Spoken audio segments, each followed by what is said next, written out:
So even those two with their, same raspy approach to that one phrase of the song, the one in the red shirt, he's got much more of a deeper, richer baritone. We're talking about how much press there is between the vocal cords as they're vibrating, and as well as while they're vibrating, how much of an open quotient do we have?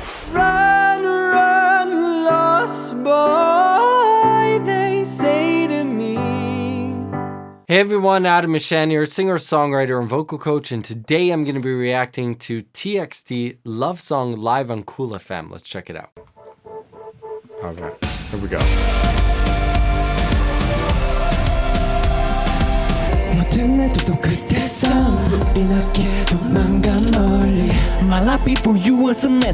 So I really love these sort of live performances at radio stations because there's very little usually that they do to adjust and change their voices. Now I know that that may not always be true, but that definitely seems to be the case here. You really hear their voice come through, and it's amazing how on point they are. Just pitch accuracy so far and vocal quality are both amazing. My hometown, I know it's real, I can feel it.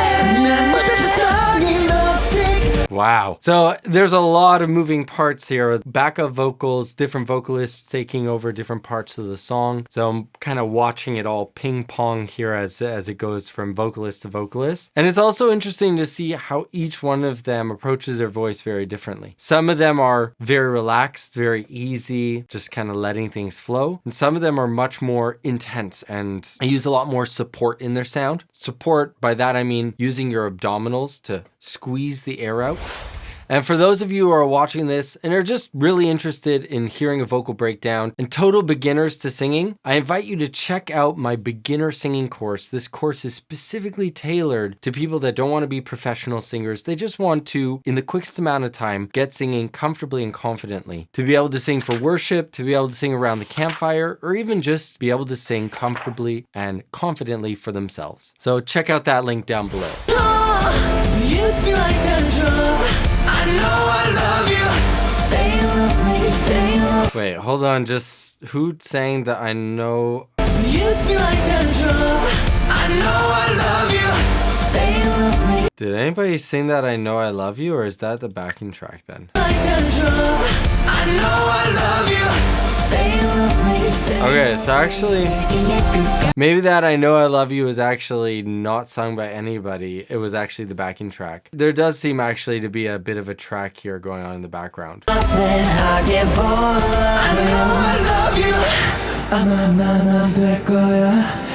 Very interesting. All right, so the one in the red shirt on the end, I thought he was the one doing all the I know I love yous, but the blonde hair guy, can't remember their names, I apologize, but he's doing actually some of them. So even those two with their, same raspy approach to that one phrase of the song, the one in the red shirt, he's got much more of a deeper, richer baritone, whereas the blonde hair one has much more of a brighter sound. And we can actually control how much of the brighter sound is in our voice versus the darker sound. And this is all controlled with our larynx. So our Adam's apple is sitting right here inside our throat. If we drop that Adam's apple down, we can get a deeper, darker, richer tone. If we raise that larynx up, so the Adam's apple goes up, which is medically known as the larynx. If we raise that up, it goes up higher, and then we get much more of a brighter, whinier tone. So if I sing, I know I love you, that's got much more of that brighter, whinier tone. Now I could do that more neutral. I know I love you. So that one's a little bit more neutral. Then we could go really dark. I know I love you. More on that darker place. Now, we're probably not going to go that super bright one or that super dark one, but just to give you an idea of how we can play around with the positioning of our larynx in our throat.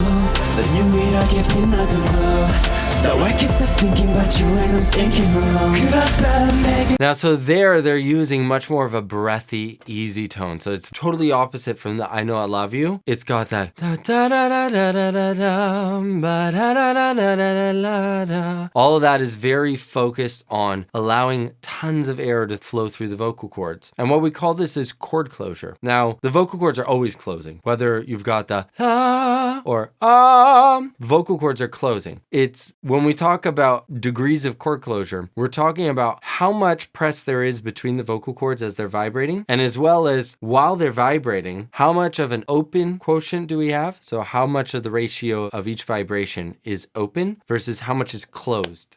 So do we have something like this? This would be high chord closure, or do we have something like this, where it's very light chord closure? So that's kind of what you're hearing here. Very light chord closure. Da da da da da da dum, dee da da da da da da da dum. Instead of da da da da da da da dum, which would be much more chord closure to it. Much more of a stronger closed phase. Use me like a drug. I know I love you. Now, another thing to notice is that often for the higher parts that demand a lot more of that chord closure that I'm talking about, like right around here, it's the blonde one and the one in the red shirt that take those parts. So they're probably the ones with the most vocal chops, I would guess. Just being able to sing those higher parts with more intensity takes a lot more vocal athleticism, which they definitely have. They're sounding amazing.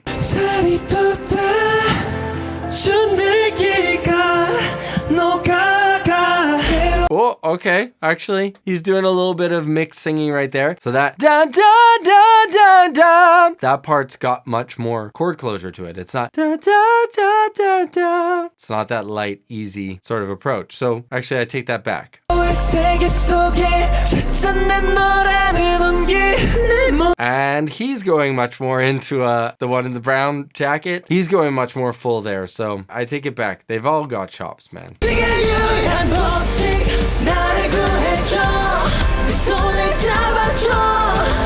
I love that harmony that's going on right there. So the one in the red shirt singing the main line, the one in the brown sweater singing a really high harmony right here. I love it.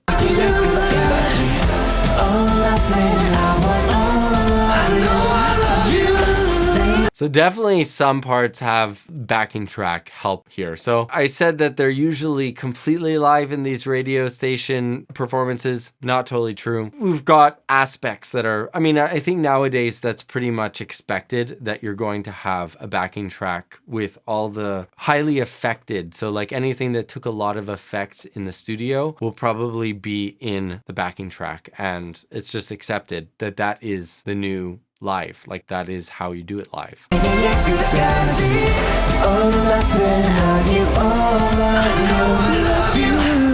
Like for example there, he's singing the lower part, but there is definitely a higher vocal. So there's da da da da da da da. Somebody singing that. That's the guy in the brown jacket. But then somebody singing all or nothing, da da da da. Somebody singing up there.